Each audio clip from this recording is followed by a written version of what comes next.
Namaskar. One of the few things which is common to all human beings is relationships, isn't it? And as you know, there are different kinds of relationships. Some are personal and some professional, some intimate and some complicated.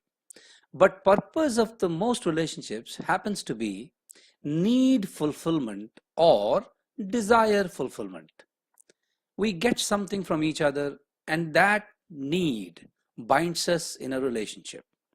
I know it might sound uncomfortable, blunt, brutal, or unjustified to some of us, but that's just what it is. Our desire or need can even be help, support, or give, but there has to be some need or desire that you wish to fulfill. Think about it. The irony is, we cannot live without relationships and we cannot even live happily within relationships. Some relationships bring more pain than joy. So the real question is how to make our relationships more pleasant and less painful. As per my little understanding, there are four critical components to cultivate long lasting relationships. And in the absence of these, our relationships are nothing but social contracts or compulsions. So here they are. The first component is trust. If we trust the other person, then the other things can be worked out. You cannot have a healthy relationship without it. And yet, virtually all of us can bring to mind a scenario where our trust has been broken. We need to work hard on ourselves to become trustworthy. Honoring your informal commitments with 100% commitment, refraining from backbiting, consistency of positive behavior, avoiding boasting about ourselves, and avoiding criticizing unnecessarily are some of the steps that can help us to become trustworthy to others. The second component is respect. There are many people that we trust, but may not necessarily respect them. Respect here will not be determined by age, relation, or position, but by the fact that in the absence, a genuine relationship cannot last very long.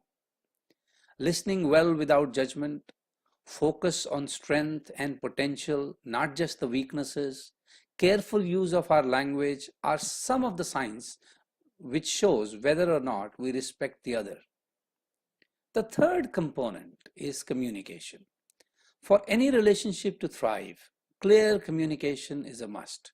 There should be a safe space to express your feelings, both positive as well as negative. Communication gap leads to misunderstanding, miscommunication, and ultimately end of relation.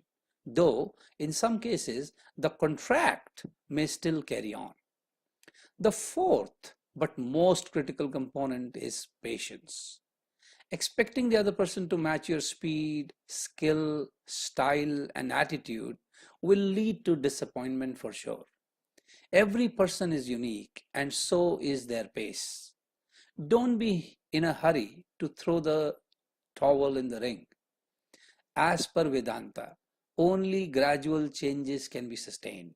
All good things take time. Forgiving the mistakes gracefully is a must trait for maintaining relationships. We must understand and accept the fact that relationships, like tender plants, need to be watered and nourished every day. That's how they grow and evolve. Don't expect them to remain the same.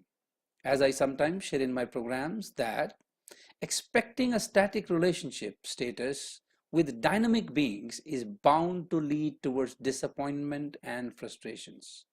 Think about it. Therefore, one must learn to accept the dynamism of relationships. We must focus on maintaining trust, respect, communication, and patience. For any relationship to grow, both the partners must grow. Always remember, all relationships grow. Some grow together and others grow apart. I would like to conclude by saying that relationship is all about two things. First, appreciating the similarities, and second, respecting the differences. Thank you.